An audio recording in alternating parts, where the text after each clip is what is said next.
Cool, right, let's Yeah. go. So here we are, it's episode 21 of the Tennessee Titans UK Fans podcast. I'm joined once again by James and David. Guys, thank you for joining me.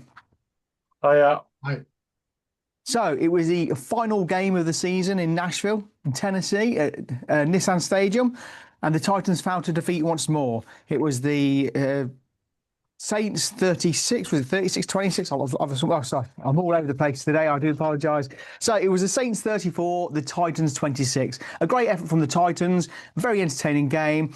You know, lots of action going on, lots of attacking football, lots of positives to take from the game. I quite enjoyed that game. That was an enjoyable defeat this week. You could see that McCoy's been working on things. You could see things were changing. You could see the team were playing for each other. You could see Jeffrey Simmons is well up for it because he was a beast on Sunday night.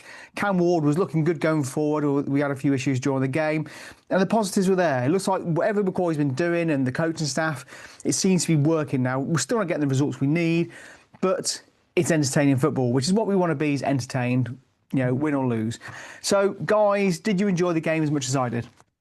yeah, it was. I mean, it was fun to watch. It was. I mean, it wasn't fun in the last 10 minutes or so, but it was a fun game to watch. I mean, and especially I was pleased with Cam because he seemed to have a lot more presence in the pocket than he had in previous games. He didn't seem to be flustered, and did make some great passes. I think he was unlucky with the one that DK was pass, offensive pass or defensive pass interference rather, and he played really well. I mean, unfortunately, I think it showed in the second half that we've got a practice squad as secondary, and it was just taken apart. They just found too many open spaces, and I mean, they scored what 24 points in the second half, and it was only by the grace of a fumble at the 1 yard line. They didn't have a 31 in the second half, so I think it was a fair enough result as far as the Titans are concerned. Yeah, I think it's been one of those games that you put down to a good loss. And this is what the kind of losses I was hoping for at the beginning of the season. You you play well, but you just don't have the quality. And that's the thing. It's like I feel like finally the team's playing well with each other. So that there's a bit of a team chemistry going on at the moment. The players are starting to gel with each other. The offensive line's playing better. The wide receivers are getting open. The Ward and have got had Ward's built up this relationship with the receivers, but you can just see we've got that just lack of quality, whether it be offensively or whether it be defensively. And I feel today or this week it was more down to the quality on defense. The second half I'll probably put down to a bit of uh, it's a tough one. The second half was very much inexperience, just not making the right plays at the right time. The coaching, I don't want to go too harsh on the coaching because I didn't think it was too bad. The play calling wasn't too bad. I say it's probably just down to a bit of a lack of quality on both sides of the ball. But we still played really well against another top defense. I think they were ranked prior to the game. They were ranked 12th in the league. I think I could be wrong, and someone has said they were a top 10 defense. But in the last three games, they've averaged 14 points against them, and we went well above that. So I thought we did all right. Well, that's it. I mean, you could see as watching the game, you could see there was that lack of quality. And it's almost like as the game was going on, you could see they were kind of struggling to keep up towards in that fourth quarter. So you kind of start thinking, is the coaching, is McCoy going to be okay? Is he going to be the next head coach? That's another conversation. Um, he's his name's in there. He's got to be in there. I know people don't agree with it, but he's coming on good slowly but surely. But obviously he's improved whatever Callahan was doing. He's changed it there. But you could just tell, like you said, there was just that lack of quality, that lack of know-how on the pitch to get through the final stages of the game. One thing I do want to pick up on is Cam Ward. Although he had a good game, that one where was it Chase Young got the ball from him and got the touchdown. that was so frustrating. I'd like to put that down to inexperience of not holding on to the ball, not protecting it better. I know you can say like the defenders never helped him out there, and they never kind of got in the way, but he still lost that ball in that position and gave up the touchdown. And that, for me, that was really frustrating. I was watching it in the pub, and I was watching it, and I was just like, he had the ball in his hand. What's going on? Oh, I was so angry with that. But I think that there's been a lot of criticism about Ward, about his movement, his legs. I think there's going to come a time with him. He's obviously not that kind of quarterback where he's going to be constantly jumping around. Sorry, James, you're going to say? No, I was going to jump in on the Cam thing, and being the very critical person I have been, I don't actually find fault with Cam on that play. The defend he went out to the right to throw it. He's a quarterback looking to throw, so he's got quarterbacks when they're throwing don't hold the ball with two hands. He wasn't running. He wasn't becoming a runner. He was just moving out the pocket to find a throw, which means he's going to have one hand on the ball. So he's going to throw. You don't tuck it. He's going to have it out ready to throw. The defender's come from this blind side. He hasn't seen him. Come in, grabbed it, and he's just come around and grabbed his arm and pulled the ball out. I don't have a problem with that. How lucky. I think it's a great play by the defender, and probably more so the O line. I don't know what happened. You gave up the block, but they kind of. I don't put any of that fault on Cam. I think that was just one of those things, and I don't understand what more he could have done. He was hit from the blind side. It was ripped out of him while he was trying to find a pass. So he couldn't have really. You can't really hold the ball even if you've got the strongest, biggest hands in the world, to hold it with one hand and then some meathead come and grab it with both hands and pull it out. You're going to struggle.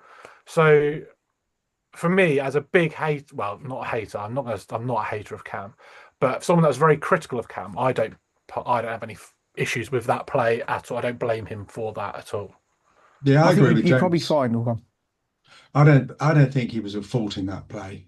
I mean, you're expecting him to try and pass. It wasn't. It would be different if someone was coming at him from the front and he was just waving around. But he came around from the blind side, and to be honest, it was just a good play by the defender. I mean, neither of the tackles really blocked their men very well. So one was coming at the front. He stepped back in order to not get sacked, and then the other bloke came round and just, as you say, just stole it out of his hand. So I don't really blame him. I blame him for a couple of others when he's just lost the ball and for no reason at all. But on that one, no. Also quarterbacks tend to do get sacked and do lose the ball. I mean, it happens. I mean, as long as it's not too often, as I said before on Facebook. I mean, Warren Moon is probably the best passer we've had for Oilers Titans. He was fumbled the record number of times when he played. It's been taken over by Favre. I think now it's about Mark. But he fumbled something like 18 times in a season. Yeah, I was going to say I think someone put out that the record is something like 22 times this season or 23 times, and Cam's fumbled it 11. I think. Well, yeah, he's lost 7, hasn't he? He's lost 7, I think, and he's obviously fumbled. So has he fumbled 9 and Levis fumbled 11? I think, because I'm sure the stats someone was making a big point about it, and I looked through the American pages, and they put up some stats about it just to really shut people up, and it was quite obvious that it's not that bad in comparison. I know Cam's leading the NFL with the most fumbles this year, but hasn't done that badly as a whole compared to other players. I'm sure Levis has fumbled it as many times. I think also when you add in the fact that he's only thrown 7 interceptions, that means 14 times he's lost the ball. Well, in the NFL, that's quite actually not too bad for 14 in a season. And for a rookie as well. Yeah.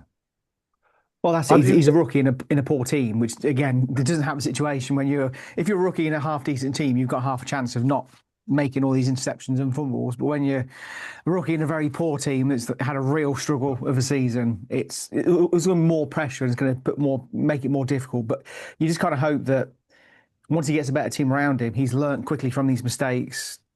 Yeah. and he's going to take a lot from this in an odd way. Yeah, he's going to get better, and that's the thing. It's these sorts of things you'd like to think he could get out of his system, or they could work on the off season and get like change his mobility and work out his footwork. I mean, at the end of the day, there's no right way of doing it. Like you can't. Each player is their own, and they do certain things to their own how they prefer playing. And I don't. There was a lot of times where he's doing what I expect him to, what I want him to do now is he's avoiding tackles. So he's either coming out, wheeling left or right, or he's coming through the pocket and stepping up, missing the tackles, and either trying to make a run or he's trying to make a pass. 9 times out of 10, he's going to try and make the pass, but he's starting to avoid the tackles more now, and that's what I like to see. I'm not necessarily wanting to see a QB that's going to start sprinting off down the field and turning into like a Lamar Jackson. That's not what I'd like to see. I still very firmly believe that we need a running back, not a dual threat quarterback. But I'd like a quarterback that can see a gap and go, I'm going to go to that. And I feel like that's what he's starting to do now. He's starting to get a bit more confident. You can just see it in even on fourth downs. He's like, I want this. I want to play it. And they're starting to give him that, like they're trusting him a lot more. And the throws he was making were deep throws this game. Like they're quite big throws he was making. I was going to say, talking of good throws, that one to Mason Kinsey, who he's always on the practice squad, and he looked quite happy with that, with his little celebration and rocking the hips and stuff. But what a great throw by Cam, and what a great play by Kinsey to see it and actually get the catch. I know it wasn't a touchdown; it was about 5 yards short, wasn't it? I think, but it was good that Cam had that vision and he had that confidence as well. Like you said, he's to throw the ball long. He's happy to have a go at it. He's not, some quarterbacks when they're young are quite scared, or rookies, they're scared to kind of go for that long pass. And he's got that confidence to say, do you know what? I'll sling it. If as long as the team around him is switched on. I mean, hopefully in this draft and this next offseason, we're going to get some decent wide receivers, and that will help even more. And we don't end up with some 30-year-olds who are at the end of their careers, which is what normally happens. Hopefully, like you say, with Ward, he'll have the right targets to aim for, and he's going to get those touchdowns and get those yards. Like, I mean, was it 3,000 yards he got this season, Ward? Yes, he's broken the 3,000. So he's broken it. So in a good year next year, let's say we have a good draft. What do you expect that to be an improvement? 3,500, 4,000? You'd like to think he would get to 4,000. You got to think he's been restricted. The Titans haven't had many 4,000. I don't think when they've been Tennessee, they've had anybody who's reached 4,000 in the season. So we have, haven't we? McNair got it, I think. We have had a 4,000. Did Tannehill get a 4,000? I think Tannehill got a 4,000 yard. You'd like to think so. I know we have got well, one. There's only a couple of teams that haven't. I know they make a big deal about the Bears not having a 4K season, but I'm pretty sure the Titans have had one. It was either McNair or Tannehill has had one. Well, Moon did it a couple of times, but obviously I'm in. Yeah. But it's one of those things. Like he's over 3,000, and he was quite restricted at the very beginning. It took until the bye week for us to actually start having some sort of success in the offense passing range. So I think he's done quite well to get to 3,000. It's one of those surprising ones that, a bit like Tony Pollard hitting over the 1,000 yards. It's like, they go, oh, he's reached the 1K mark. I'm like, really? I swear he's been getting like 30 yards a game kind of thing. But I know he's had a monster, a really good like stretch of 4 games. But I think Tannehill, he didn't get 4,000. I think he got 3,819. I'm not very good at getting stats when I get the phone out. Sometimes I'm under pressure, but 3,819. That's damn good. So yes, if we're kind of saying, sorry to interrupt you two there, but sorry to interrupt. If Cam Ward has got 3,000 this season in a poor team, next season, you're looking at that 3,500, 4,000, aren't you? With a better team around and better coaching. Sorry. No, that's right. We've always got time for a stat break. I wouldn't trust me in my stats though. I come out of stats and I get them wrong half the time.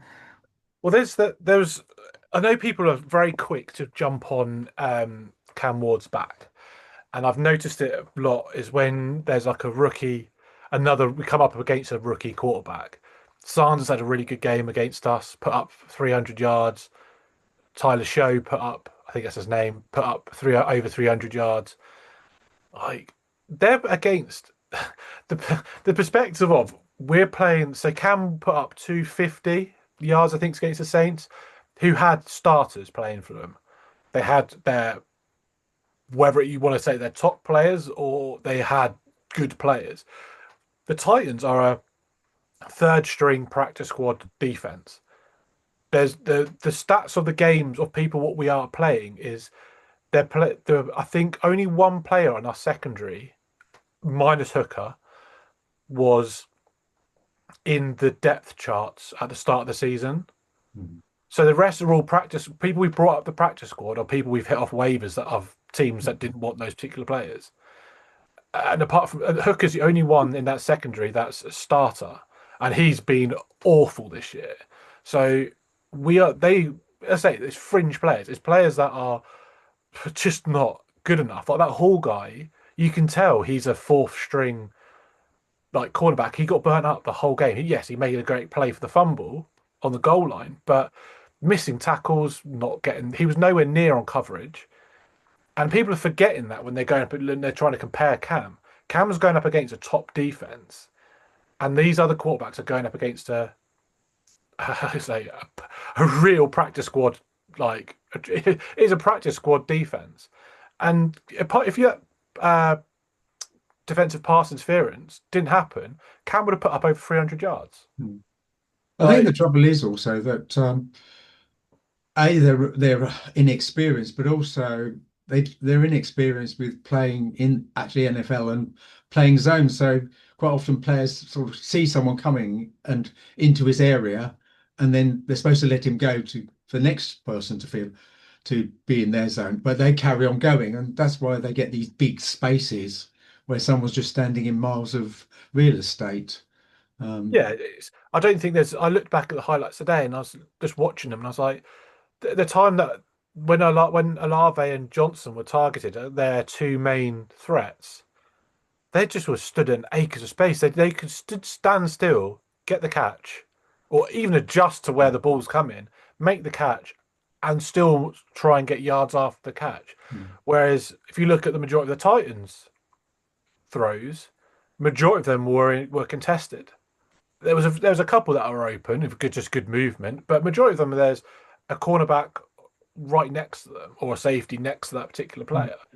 So yeah, I mean it's a massive difference. Kinsey's catch, he was only probably a sliver of him was showing to Yeah, from where Ward was. yeah. Um, I and I think that thought, for him also, he's far too often he's got to make the over the shoulder throws, which for a young quarterback, I mean, I know he's been at college and etc. He's had quite a few years, but it's one of the hardest things to get right is the over the shoulder throw, and he's far too often, trying to make those throws. yeah, I think the last few weeks I'm well on that Cam Ward hype train, like I was at the beginning of the season. I was on that choo choo, and I kind of went off a little bit. I kind of went down to the refreshments cart and had looked down there for a little bit, but I know I'm well back into it. I just think he's played so well, and if we could get a good wide receiver in my perfect off season, we pick up I mean, I'd love it. Pick up Pickens. I doubt he's ever going to come to us, but if we could pick up Pickens as a wide receiver one, possibly a running back, depending on what happens with Pollard. The Montgomery from the Lions, he's definitely a power back we could use. I just think we could do so much damage, and then that leaves the draft to hit up. We could pick cornerbacks and an edge threat in the first 3-4 rounds and be solid. I just think we just need that. We just need that stud wide receiver that's going to open up spaces for the rest of the team. And then I've nothing against DK and Iron Manor. I think they would be really good. I think DK's great. DK's come on strong at the end of the season. Iron Manor's okay, but they're fourth round picks. I mean, I'm not expecting miracles from them, and I hope they can become develop better. DK is definitely showing up to be a very good wide receiver too. We'd like to see them, yeah. What they've got to do is play better in Mm. the next season than they have this season. I mean, for rookies, they play quite well, and really, Iron Manor shouldn't have been getting so much playing time. He's had to be on, I don't know how many percentages of snaps he's done, but he must be quite high. And the same with DK. I mean, they were probably only expected to be bit part players this season, and rather than Iron Man has been the number one receiver since about October. What did we start the season on? We started off with Ridley, Lockett, and Jefferson Yeah. as our starting three receivers, with Iron Manor as a wide receiver four, Mm. and then DK as a special teams. And now I'd say probably DK's wide receiver one, Iron Manor wide receiver two, and then it's a toss up to who wants to be Yeah. wide receiver three. Probably say Jefferson, but yeah, it's a big turnaround for what they've had to do. And well, if you're going to compare the two teams, you're looking at Olave, who's just an absolute stud of a wide receiver. Now he's stopped getting his head targeted. He's he's so good, and he always has been before when he until he gets injured. He's been a solid. Well, he's a day one pick wide receiver, and we're playing with what fourth round picks in their rookie season as our number Yeah. one. So the comparisons, like you can compare that all the much as you like, but when you put it into perspective of what other players have got to aim at and work with compared to what we've got, you've got to think Cam's playing so well with that, what he has got around him. Well, that's it. And when he gets the better players around him, what can he do next? You know, you'd like to hope, a bad season, well, a good season in a bad team, you know, imagine a good season with a good team around him. It's going to, take him to the next level. Just talking of Cam, because we were talking about this last night on Facebook, me and some of the guys. I don't think you two, I think David, you might have got involved in this conversation. We were talking about Levis being possibly back up next season to put a bit of pressure on Cam Ward, because I'd like to see another wide receiver in there who's going to put pressure on him, because I think he strikes me as the kind of character under pressure he'd perform even better. At the moment, it's almost like he knows he's number one. He can't do no wrong because the number two is not very good. Do we think if he had a younger quarterback, I mean Levis, he's still young, somebody who's still hungry to get it. I'm not saying Levis is the guy, obviously. But do you think he'd thrive under a bit of pressure to force him to Yeah. be better, make better decisions? Well, Not you want many, him to improve, don't you? yeah. I mean, Levis will get pre-season starts. Whether he'll be kept on is a toss-up, really. But I think Cam needs someone else there as well. At the moment, he doesn't have anybody who's behind him, really. He's got nothing player behind him. But then, really, has any other team got a top quarterback as a quarterback too? I don't think many teams You don't have. need, you don't need a top quarterback, but you need somebody who you might have a lot of these kind of backup quarterbacks who are happy to be the backup quarterback. They're happy to sit there for the entire season and go, okay, I'm the backup. I'll get a couple of snaps a season. They're happy with that. What I was trying to say was, it'd be nice to have somebody who's hungry for the number one jersey as well. So you've got two people. Cam's obviously quarterback one, but it'd be nice to have somebody there who wants to push him for the number one spot. And when they get given an opportunity, put pressure on Ward to keep him on his toes. It worries me a bit sometimes when you've got an experienced quarterback, it's a bit different. They can be the number one, but when you've got a rookie, it's a lot of pressure to put on them. But then also giving them number one, giving them like that number one quarterback role, and kind of pretty much saying, well, no matter what happens, you're quarterback one. I don't know. I don't feel like kind of keeps them on the toes. Well, the only thing I would say, supposedly Ward is one of the first people in the building, and he's one of the last ones to leave. He's not. Yeah, but you see, you say that I'm the first one in at work, and I'm the last one to leave work. It doesn't mean to say I'm a very good worker, does it? Ask my work colleagues; they'll soon tell you. At least, well, you'd rather have than someone who's a party animal and he skips off to go and do some partying. He seems generally wants to improve and wants to get better. So that's a plus side anyway, I think. I think there's pros and cons to it. I mean, if you think about it in football slash soccer terms, yeah, players can rotate a lot more. It's a longer season, so you get more game time. At the end of the day, we've got a rookie quarterback. The only thing I want to see him do is play. I don't want to see anyone else come on and take those snaps from him. Every snap for him is a learning process, and I need to see him get as many snaps as possible before his first contract comes out. Before we go and spend probably by that time 200 million on him. Yeah, 200 Like, million plus. yeah, and he could be our franchise guy. I see the point. I see the idea, but I would rather have a an older QB in. In my dream scenario, add in Pickens, Montgomery, and the first round, second round of defensive players. I'd love Tannehill to come back and be the QB2 and just coach him, just teach him everything. Tannehill's a bit. I think he loves the Titans. And in my dream scenario, I just want him to. I'd like to see him trade Levis. I think I like him. He's a good guy. He's not going to work for us, and I don't. Well, He it, would depends. be It good depends at. with Levis because if he's gone away with this year's injury and he's gone away and forgotten about these mayonnaise adverts, and he comes back with a different mindset, he could be a complete different player. But again, but if he comes back with the same mindset and the same attitude, then yeah, quite clear. And he hasn't changed his ways. Quite clearly, he's not for the Titans. Did you see that post about Tannehill the other day where his wife put a family picture out and somebody said that they were commenting and she replied saying that other teams had contacted him, but he was just happy not playing American football anymore, which is kind of sad, really, because yeah, when he was with us, Well, you do take he's a up lot. there. He's up You there, take a lot blessed, of isn't he? punishment on your body. So, Especially if the you've got Titans. 50 million in the bank, who needs that hassle anymore? Well, yeah, and the thing is, he looked quite healthy in the picture. I mean, is it Philip Rivers just come back recently? Obviously looked a bit overweight. He's done well. Fair play to the guy, but he looks a bit overweight and a bit. He's got the dad He's bod on him. You retired see, now. but He's you see retired again. Tannehill. Yeah, he's retired again, has he? But Yeah, then you see he's not playing the Tannehill. last game.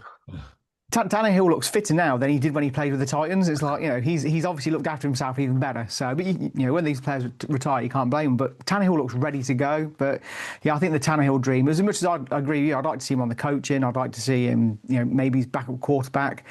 It's not going to happen, is it? Unfortunately. No, I just think we need experience as that QB2, and just find someone that's willing to teach him. A bit like how Andy Dalton was with Bryce Young. He did step in a couple of times, but he's been that supportive QB2 who's helped develop Bryce Young, who's come on well this year. I don't feel like you need. I think the Levis experiment's done. I feel he needs to come out and play really well in preseason and get a trade somewhere to someone that's either to be a QB2, to someone that they've already got their starter. Um, I don't think I think his time in Tennessee is over because it'd just be silly for us to keep him because you don't want to have that threat of essentially a starting QB pushing another starting QB. You kind of want a definite QB2 and a QB1, and I'd be much happier with someone else and a more experienced head as a Although QB2 saying that's that, going to help. I enjoyed it when we had Mariota and Tannehill, and they kept swapping between them. That was that was good when that first happened, when they were kind of swapping, and then they were both on the pitch at one point during one game, and it's like, blimey, what's going on here? Bit chaotic, but that was quite good to watch because they were kind of the teams didn't know who they were going to play next. Which I know you don't see that in the NFL switching quarterbacks, but I remember that season when he came in and they switched it around, and I really enjoyed that. That was back in the day when the Titans just didn't care. They just played it. They just played football. They're just all the trick plays. The Titans used to be quite famous for trick plays, and we they don't were do the them good anymore. days, weren't they? Yeah. They were the good days. They're the days where you were happy to stay up to watch the late matches. I remember sleeping on the floor in the living room, trying to wait. You got to stay wait for the Titans, and I was so excited. Now, if they played late, I'd be like, can't be bothered. I'll watch the highlights the next day now because I'm past it. But yeah, those were the good days. So we've got about 10 minutes to go here, guys. So we've got the Jags next. Now they've confirmed the kickoff time because they hadn't confirmed it. It's 6 o'clock on Sunday, and it's on the blackout list because it's going to be on Sky Sports. So thankfully, I've got Game Pass and Sky Sports, so I'm not too fussed. But I know a lot of people aren't too happy with that. So, and to be fair, I find it easier to watch it on Game Pass than Sky because Sky is dreadful sometimes for some of its coverage.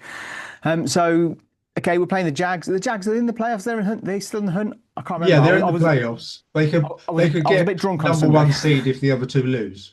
Oh, okay, so they did get in then, yeah. 'Cause I went to the pub Sunday, and somebody decided to have a free bar as I was leaving, and then I didn't leave, and then kind of from 8 o'clock it's a blur. So at one point I did see they're in the hunt, so they're in. So but they need to win to get the number one seed, so they're going to be well up for this. I think the Titans going to be up for it to beat them because we don't like the Jags. But obviously I can kind of guess which way this is going to go here. Do you guys fancy our chances at all? Not really, no. No. The Jags are playing really well at the moment, aren't they? No, so they're we, just- so we. Just making They've a few got a mistakes. really good coach as well. I just don't see it happening. It's one of those games that Trevor Lawrence has never done that well against us, and I feel like we kind of tee off quite well against him, and he has those moments where you're just a bit like, okay, this is not worth that franchise tag or the money they keep paying him. But this year he stepped up, and it just shows. It just shows the difference in the team with a good coach. They've got a good coach who's going to stick. Obviously, he's changed that team around massively. They were a bottom four pick last year with us, and now look at them. They're competing for the AFC South. They're on a flyer, and it's annoying that we'll have two teams in. I'm just so glad the Colts bottled it. That is my highlight of the year, is the Colts being like that top team, number one seed, and then bottling it. And then they could even end with a losing record, which is even better. But yeah, I can't see us beating the Jags. Just can't see it. I mean, the only positive thing you can get is that in the last game, the Jags didn't play particularly well.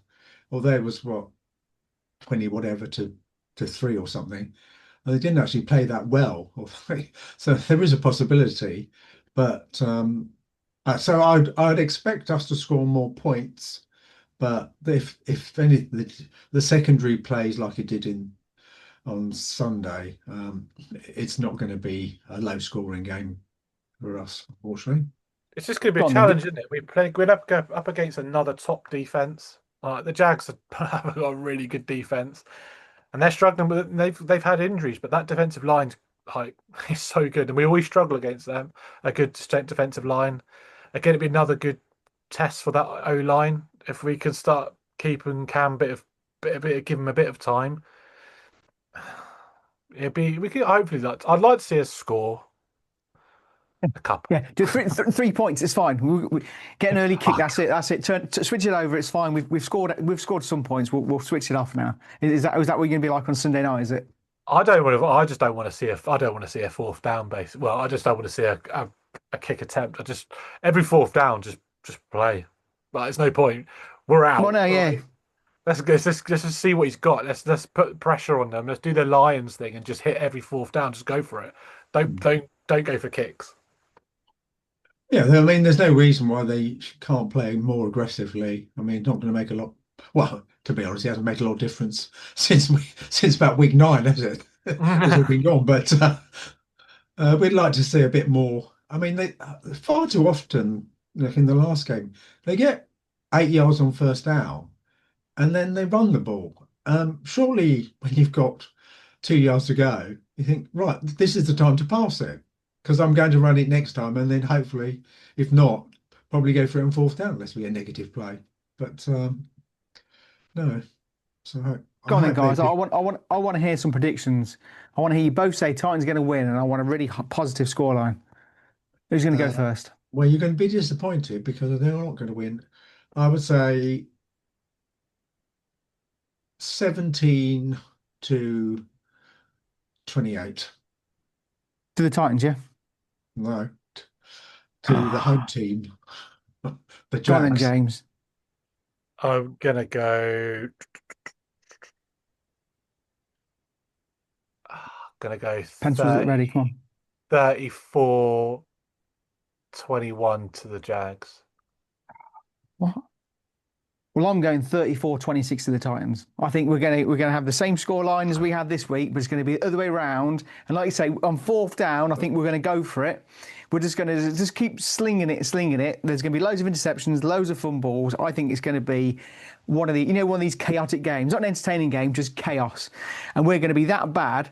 We're going to make the Jags play just as bad. They're going to be no idea what's going on, and they're going to go, oh no, it's the Titans. They're all over the place, and they're going to copy us, be horrendous. And I think we're going to scrape our last victory of the season. I think we should have done bets on this season. To how many times? If They you would be in the poorhouse. Yeah, I'll say Well, if you put money on it, would you be saying Titans winning all the time every week? Maybe some weeks I'd have been slightly different. I'd have been a bit closer with the score lines. But I think next season we should do something. We'll do like a charity bet, or we'll do something anyway over the season, and we'll see whether next season whether it changes a little bit, and we all might be a bit. Well, next season, we're going to have a great draft, so we're going to be even more positive, and we're never going to say it's going to be like a 17-0 season. 17-0 season to the Titans, quite clearly, because that's what's going to happen. Is there anything else you got? We've got about 3 minutes left. Is there anything else you guys want to cover in the last couple of minutes? Cedric Gray had another good game. He was another double-digit tackle. So he was back from concussion, so that was good. I'd like to see Restrepo get a chance again. Oh, yeah. Interesting. So, I mean, there's no real reason why.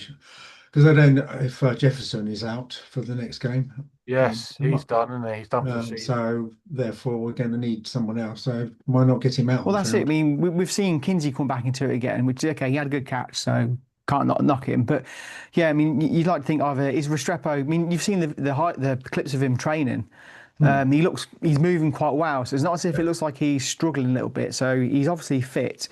It would be nice to see him in the last game of the season, actually, because when he did come in, he looked quite good. But obviously, McCoy doesn't fancy him. Possibly, I don't know.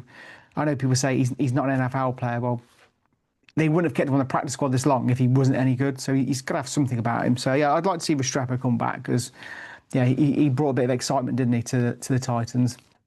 I'd like to see if he can do it. If he's not an NFL player, then then get rid of him. But well, yeah, exactly. You see, if he's that bad, let's see why have him around. He can do it. I'm sure he will. He can play well because I think he's just got a brain to football. He's not so much just blindly run a route and that's it. Exactly. It's just like we've said before.